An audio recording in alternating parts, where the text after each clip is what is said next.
Alright, this opening is going to be unscripted, so feel free to skip ahead about a minute or so to get to the actual rewrite. I want to do this because adventure movies are sort of the movies that got me into movies. I used to watch Indiana Jones all the time as a kid and was very, very obsessed to the point where I made an entire board game for the movie Temple of Doom in the third grade as a school project. It totally went above and beyond and was great, but I'm sure if I actually played it now, it would suck. The point is, I'm really passionate about these types of movies, and it's probably my favorite overall genre. So I feel as if I would like to be able to do these kinds of movies justice. Anyway, enough of that. Let me get back into the actual reason that this video exists: fixing Uncharted. As discussed in part 1, this is where I'll be putting my money where my mouth is. I change moments, character arcs, and sequences in the Uncharted movie in order to improve upon it and create something better with the benefit of hindsight. My restrictions are that the plot has to be generally the same, and I have to hit most of the beats or moments that I am reasonably sure Sony required to occur in the movie. Those moments would be, from my understanding, Nate and Sam's origin and separation, Nate and Sully's auction house heist, Nate and Chloe's first meeting, Nate's puzzle-solving escapades in Barcelona, at least one double cross from someone Nate trusts, Nate and Sully having a temporary falling out, the plane sequence for stunts, the uncovering of Magellan's lost ships and their billions in gold, and finally, the final showdown on said airlifted ships of Magellan. As long as I reach those beats and use the same characters in doing so, I fully believe this is a movie that could have been made and would have been a more complete version of the original that has significant improvements. The film opens in much the same way, Nate in a gigantically shitty situation, dangling from the outside of a plane, having to fight his way back on board. I actually love the opening shot of the movie, so that specifically will stay as well. We start on Nate's ring and slowly pull out to reveal he is caught in the cargo netting of a crate thousands of feet in the air. Nate gets back aboard the plane after much struggling, only to be knocked out of the plane for good by a fancy red Mercedes-Benz. We cut away completely. Nate is now a kid, maybe 10 years old, being helped in through a window of a building by another kid a bit older than he is, his older brother Sam. This is the first time Sam has brought Nate along on one of his adventures. A nervous Nate isn't sure if he'll be able to do his part of the job. To calm his younger brother's nerves, Sam gives him his lucky necklace, complete with a ring on it, inscribed to say Sic Parvis Magna, which translates from Latin to greatness from small beginnings. Sam recounts the plan. Nate is to retrieve a map from the World Exploration exhibit while Sam gets a journal from the Magellan room. Finishing their heist, Sam stuffs the items into his bag and they start their escape. Things seem to be going off without a hitch. On the roof, the two talk about exploring the world together. Nate reflects on the necklace his brother had just given him, and Sam tells him the ring belonged to Sir Francis Drake, a famous explorer. Nate considers this, wondering what it would be like if Francis Drake was their father, how they could have seen the world and be remembered for their achievements. Sam says, why not? Better than not having a name, right? Nate agrees and they decide to adopt the name as their own. They are officially, Nathan Drake and Sam Drake. Later that night, as they sleep, the orphanage is raided by police who track some museum thieves down. Finding the stolen items in Sam's backpack, the officers take him in. Sam swears he acted alone, and Nate is forced to watch his brother be taken away, this being the last time he sees him. Nate has only the necklace to remember Sam by. Years later, Nate is fully grown, finding himself in New York City, scouting out a temporary exhibit in a museum. An exhibit of exploration, he sees the map he was tasked with recovering alongside Sam a decade ago. While visiting, a sly man in the background sporting a Hawaiian shirt and a thick mustache is keeping a close eye on Nate. Later that night, Nate finishes up his shift as a bartender, having just served a last call whiskey on the rocks to someone. He leaves from work, immediately heading to the now closed exhibit. Nate breaks in after the map. Now a pro, he's in no time and has the map out of its casing before you can think. Only he finds someone else is there as well, the man from earlier, introducing himself as Victor Sullivan. Confrontational, Nate says he's only there for the map and Magellan's notebook, and that they can each walk away just fine. Sully says that he's here for the map as well, but couldn't care for the notebook in the exhibit. Nate remarks that he'd need both to find Magellan's lost gold. Sully then reveals that the exhibit's book is a fake. He stole the real one years ago and swapped it out with an imitation. Curators don't actually read that garbage. Sully pulls the real notebook out of a bag that he has with him, wagging it to Nate as proof. Nate immediately lunges for it, and in their struggle they trip the museum alarms. They stop their fighting, and Sully helps Nate escape. They retreat safely to Sully's safe house, and Nate introduces himself. Sully informs Nate that he had spent the past few years working with his brother Sam, trying to get that map. He offers a partnership with Nate, saying they can finish what his brother started. Nate agrees, and that they will split their findings 50-50. Next, they'll need the cross from the trailer, which is one that was used by Magellan's crew. The two plan out their heist, and it goes mostly the same as it did in the film, less the training montage. Nate meets the antagonist, Moncada, and Moncada mentions how he's been tracking down the sister cross for a while and is excited to finally have it in his reach. Nate also meets Moncada's muscle, Joe Braddock. She is a hired Special Forces agent with her own enforcers. She threatens Nate, saying he should not be working with Sully after what happened to his brother Sam. Nate brushes it off as an intimidation tactic and pulls off the heist, letting Sully grab the cross. The duo escape, Sully now saying they have to meet up with his contact in Barcelona, who should have recently acquired the second cross from Moncada's estate, the one that belonged to Magellan himself. In Barcelona, they meet up with Chloe Fraser, an archaeological consultant for the Moncada team that is moonlighting as Sully's inside woman. She emphasizes that they keep things low-key, as she cannot be seen by Moncada's men with Sully and Nate, or else she'll be made. She keeps herself low profile throughout. The three then search the city and locate a church referenced in Magellan's journal. This is where the two crosses become a pair of keys used to progress through various puzzles and traps laid by Magellan's crew to conceal their gold. Meanwhile, Joe Braddock has been tracking Sully since the auction, where they stole the first cross. She informs Moncada of the church and the duo's new mystery partner, suggesting they continue to tail the group and allow them to do the heavy lifting. They can wait until the opportune moment to intervene and grab the treasure. Moncada won't accept this, feeling a desire to solve the mystery and recover the treasure himself. He talks about his family legacy and influence over Spain, and how he needs to preserve that by being the one to make this huge discovery. He orders Braddock and her men to ambush Sully and Nate when they return to the church next time. That night, as they prepare at Chloe's safe house, Chloe gets a phone call. It's from Braddock, saying that their tailing operation is a bust. Braddock says to lure Sully and Nate to the church that night and to keep her head low. Chloe, apparently, seems to be a triple agent. As Nate and Sully are ready to go, Chloe leads them to the church as instructed. However, upon drawing near, she is cryptic, forcing the group to enter through the sewers so as to avoid being seen by anyone. We understand that she is trying to keep Nate and Sully safe, and wants to remain on their side. They reach a divide in the catacombs and need to split up. The group enables location sharing for one another at the request of Chloe so that they can keep up with the other part of the team when they split. Nate has to help Old Man Sully with his technology, and it's kinda cute. Beneath the church, Chloe and Nate solve the puzzles and discover a route to a secret room. Along his way above ground, Sully is attacked by Moncada's men. Chloe and Nate become stuck in a trap reliant on another puzzle that Sully needs to solve to save them.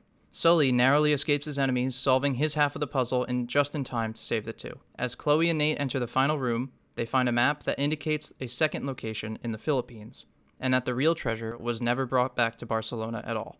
Braddock now tracks them down, finding Chloe and Nate in the final room, ready to kill Nate. She commends Chloe for leading Nate into a room that's perfect for leaving a body.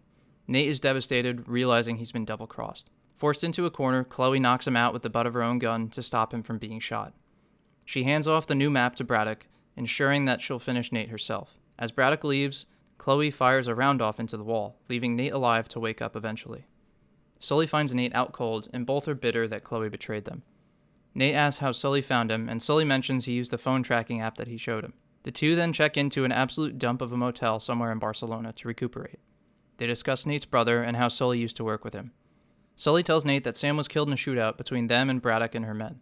Nate promises to finish what his brother started, maybe opening a museum exhibit in Sam's honor. He says that they'll earn the Drake name and be remembered for something incredible. Later that night, Nate is trying to look for doctors to get his head looked at. Nate then discovers that Chloe's still sharing locations with the both of them, and Sully says she forgot to disable the feature, like he would have. Nate becomes convinced that Chloe's still on their side. Despite their disagreement in motive, both agree to track Chloe down and tail her to get to Magellan's treasure. They find themselves at an airstrip as a cargo plane is loading up. Chloe, Braddock, and Moncada are all boarding the plane as well. Nate and Sully devise a scheme to board the plane, noticing a lovely red Mercedes-Benz in the parking lot. They also overhear Moncada mention how he needs his lucky car with him before they depart. We cut to the plane in the air. Chloe, Braddock, and Moncada are discussing a battle plan for uncovering the treasure in the Philippines. It is here in front of a dozen armed men that Braddock reveals Chloe to be a traitor. She mentions how she abandoned the ambush plan and likely saved Nate in the secret room. Moncada orders Braddock's men to kill Chloe, but Chloe takes Moncada as a hostage, her own weapon to his head. Braddock determines the losses of both are acceptable. Kill them both, we already have his money, no need to keep the dead weight hanging on. The mercenaries are split in obedience, unsure of who to listen to. In the commotion, Chloe throws Moncada to the wolves and retreats to the hangar bay in the back of the plane. In that very same hangar bay, Nate and Sully climb out of the trunk of the Mercedes-Benz. They hide near the back, hearing the tail end of Chloe's escape from Braddock and her men.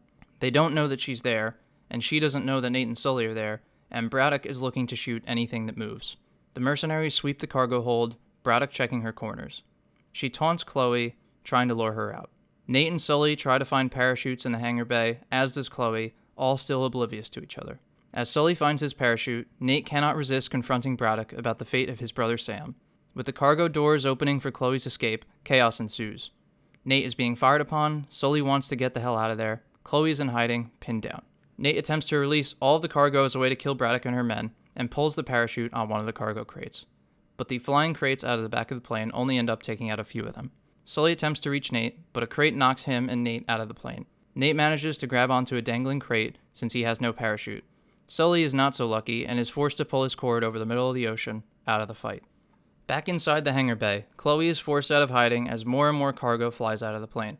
Moncada and his loyal mercenaries now enter the cargo bay and spot her, and a gunfight ensues. She is able to take out most of them, but Moncada finds her out of ammo and corners her.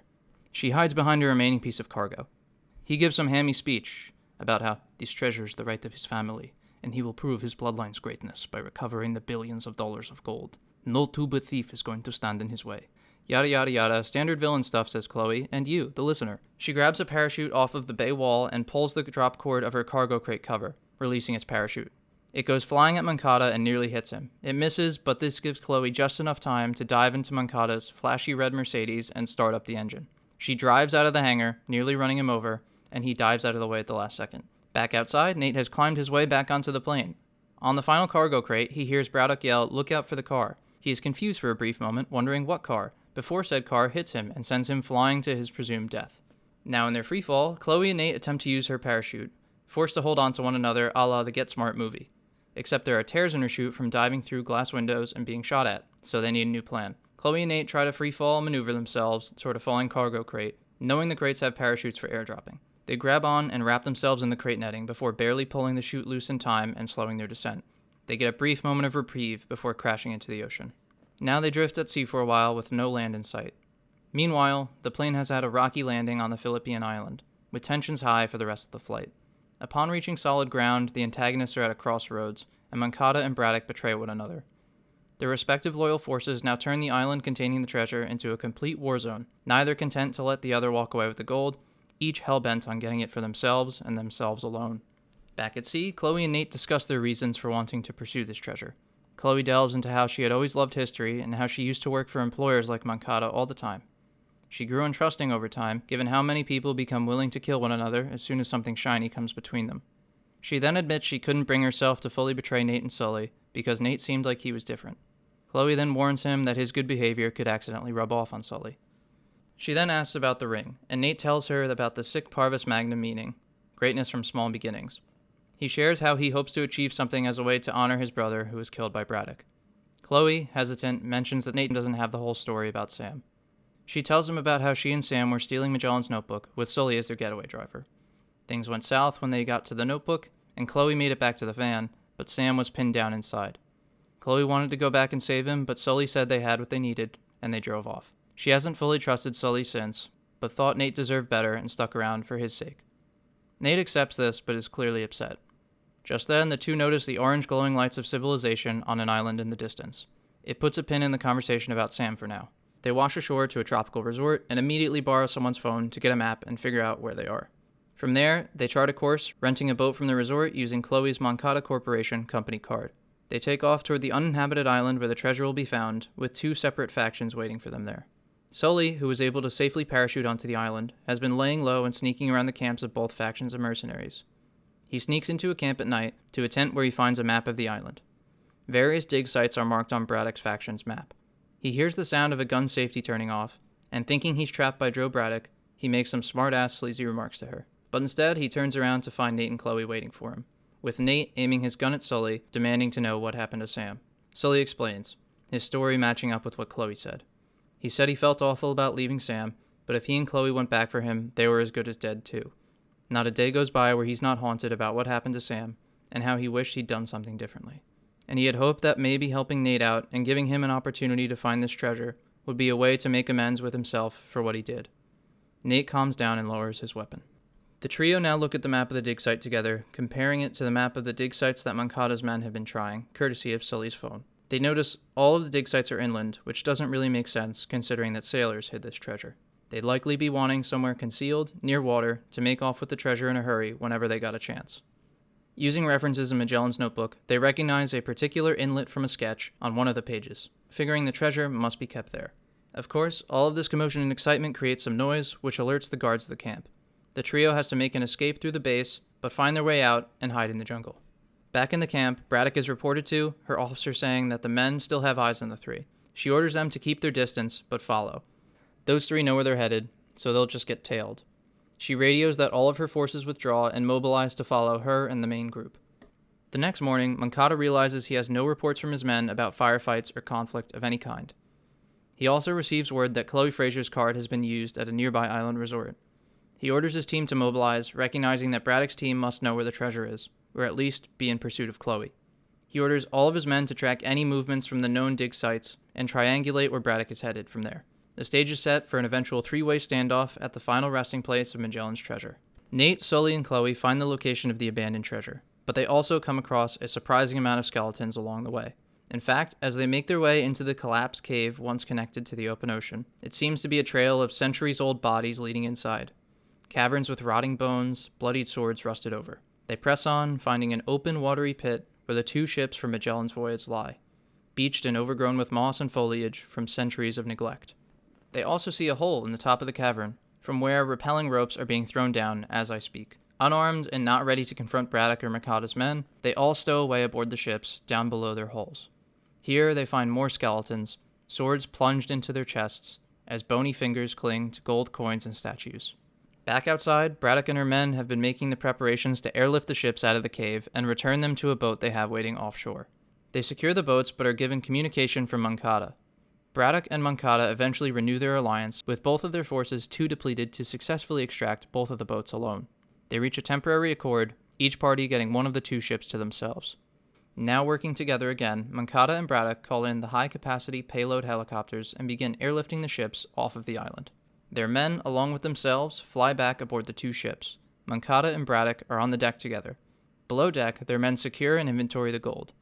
A group of them uncover Nate, Sully, and Chloe, but are quickly taken out. Our trio secures weapons, ready to fight back as needed. Nate even finds himself a nice pistol holster to throw over his shoulders. They agree that they'll have to fight their way out regardless of how long they end up waiting, and elect to storm the deck now instead. Nate comments that he's always wanted to stage a mutiny, and they're off. The group engages in a shootout above deck. They buy Sully enough time to ascend one of the loading cables and get to one of the helicopters carrying the ships, and he will hopefully be able to pilot them out. We now realize that Braddock and Moncada are on the second boat, and we are watching the chaos ensue on the first boat with Nate and Chloe. Moncada goes absolutely nuts, declaring that he needs all of the treasure and will be unable to enjoy a single cent of his riches, knowing that any of those greedy thieves are alive. If we're doing the Rafe analog for Moncada, I figure we should use his best lines too. The soldiers aboard his ship harpoon the ship containing Nate, Sully, and Chloe, and the two flying pirate ships crash into one another, tangling each other up and getting caught in their loading straps of the helicopters. It's complete catastrophe, with Braddock and Moncada determined to kill Nate, Sully, and Chloe. Sully has now made his way up to the helicopter and manages to take control of the cockpit. He works to separate their ship from the other, but without any success considering how tangled up they are. The two-chopper, two-ship combo continues spiraling out of control through a rocky archipelago of hazards big enough to send either ship sinking to the bottom of the ocean. Nate and Braddock fight, with her having an easy upper hand. He's in a losing battle with a trained combatant, while Chloe is pinned down by gunfire from Moncada and the mercenaries. Eventually, the second helicopter is spun directly into a giant rock formation, destroying it along with half of the ship it's carrying. Nate and Braddock are sent flying, their ship bearing the brunt of the impact. Unable to support the two ships alone, Sully's chopper crash lands them in the ocean, using the water's buoyancy to buy himself some time. Below deck of one of the ships, Nate collects himself inside the sinking wreckage. He is immediately attacked and choked by Braddock, who is half tangled in rope from the sinking ship's interior. As he fights to free himself, Braddock taunts Nate about meeting the same fate as Sam, calling both of them pathetic nobodies, nothing more than tally marks on a long list of people in her way that she's gotten rid of with ease. Nate manages to kick himself free, noticing the rope on Braddock is also tangled onto a cannon. He shoves the cannon off the ship out of a blown open hole, and it plunges down through the water. He tells Braddock that Sam sends his regards before she is dragged down with the cannon via the rope. Nate climbs out from inside the sinking ship and makes it over to the mostly intact second ship. The first ship by now has completely sunk, and Sully is able to begin ascending in his helicopter again. Below, on the ship that's intact, Nate finds Chloe unconscious, thrown below deck. He helps her awake, only to be greeted by Moncada with a rusty sword. The two try to tell Moncada that they can all still walk away with some of the treasure, or he can even just let them go and have the rest of it. Moncada ends up ranting about spending his entire life seeking this treasure, and that he's not going to share the glory with anyone now that he's so close. Blood is pouring out of his forehead, he's probably concussed, and is completely irrational. He's not letting them go, especially not Chloe for having betrayed him. He thanks Nate for dealing with Braddock, promising that he'll make his death quick. He attacks the two of them, with Nate and Chloe attempting to retreat to the top of the ship, but both are exhausted and visibly injured. Nate manages to grab a sword of his own as they make their way to the deck, and now above deck, they see Sully has gotten them high into the air again. Nate gets Chloe to begin her climb to the helicopter, promising to deal with Moncada. He holds his own in a sword fight, but it's definitely not pretty. He's cut up more than a few times, and begins to grow weak. Moncada calls Nate a shitty swordsman, to which Nate responds that at least he's a good thief, flashing some gold he had grabbed from the ship and stuffed into one of his pockets. Moncada is absolutely furious as Nate pelts him in the forehead with the gold bar, and rushes at him. Nate disarms Moncada and is able to stab him and pins him to the mast of the ship with the same sword. Nate retreats, beginning his own climb and shouting at Chloe to tell Sully to release the ship. Chloe implores Sully, who seems unable to press the button. He's frozen, fixated on the gold inside that ship that would be lost if he lets go. But he sees Nate struggling to climb up to the helicopter and manages to snap out of it. Just as Moncada frees himself from being impaled, Nate is nearly at the chopper. Sully releases the carrying mechanism, the ship drops from the sky with Moncada on it, and Nate jumps at the last second for the chopper. He is pulled up by both Sully and Chloe, all of them relieved, choosing each other over the gold, and having finally escaped the chaos of Magellan's treasure. The ship impacts the water and immediately splinters apart. It's sinking and fast. A desperate and delusional Moncada is below deck, trying to grab any gold that he can find, unable to let go of his life's pursuit. Water begins to fill the cabin of the ship as he clings to whatever he can carry and tries to escape with it. It's unclear what happens beyond this. In the distance, back on a cargo vessel that was intended to receive the two ships, a woman sets down a set of binoculars in frustration. A soldier runs over to her, informing them that they have lost contact with Captain Braddock. He informs the woman that this makes her the acting commander of Shoreline. He says, "Orders, Lieutenant Ross?" She comments that they're getting as far away from here as possible before any government agencies show up, and that it's a good thing that they charge these treasure hunting types up front. Back in the helicopter, Nate asks Chloe if the resort they washed up at earlier has a spa. She believes it did, and Nate, Sully, and Chloe all agree for a lovely spa day as the helicopter flies off into the sunset. Sully questions how they will afford the resort, considering their payday is at the bottom of the ocean. Nate mentions he managed to grab a bunch of gold pieces, shoving them in his pockets. There's a joke about cargo pants in there somewhere, I'm sure. Sully then apologizes to Nate about not being able to recover the treasure for Sam, and Nate tells him not to worry about it. He says finding the treasure itself was more than enough, and surviving an encounter with an entire army of crazed mercenaries is pretty great too. He says Sam would have been proud of what they'd accomplished, and that that's enough for him. The end. I reckon about 20% higher on Rotten Tomatoes, and with ambiguous potential returning villains. The main changes from the movie were as follows. I made Sully much less of a greedy asshole, gave him more of a sympathetic character arc, and set up his relationship as a pseudo-father figure for Nate. I made Chloe more understandable and less greedy in the movie, with a more complex line of betrayal and loyalty. She is obviously still out for herself, but is good-hearted and will not be actively terrible. The antagonists have slightly more fleshed out motivations and become better vehicles for delivering the theme of the movie, as well as being foils for the heroes. Neither Moncada or Braddock can let go of their greed and selfishness, and it costs them. They fall victim to the same vices that made Magellan's crew tear each other apart centuries ago. I also threw in a small reference to Nadine Ross, a character from the games, because why not? Hopefully this is perceived as an improvement from the film that actually came out, as it has actual arcs and themes for the characters in it. There's my changes. Hope you enjoyed it. The post-credit scene teasing Sam's survival and Nate's next adventure can stay in as is, I'm sure.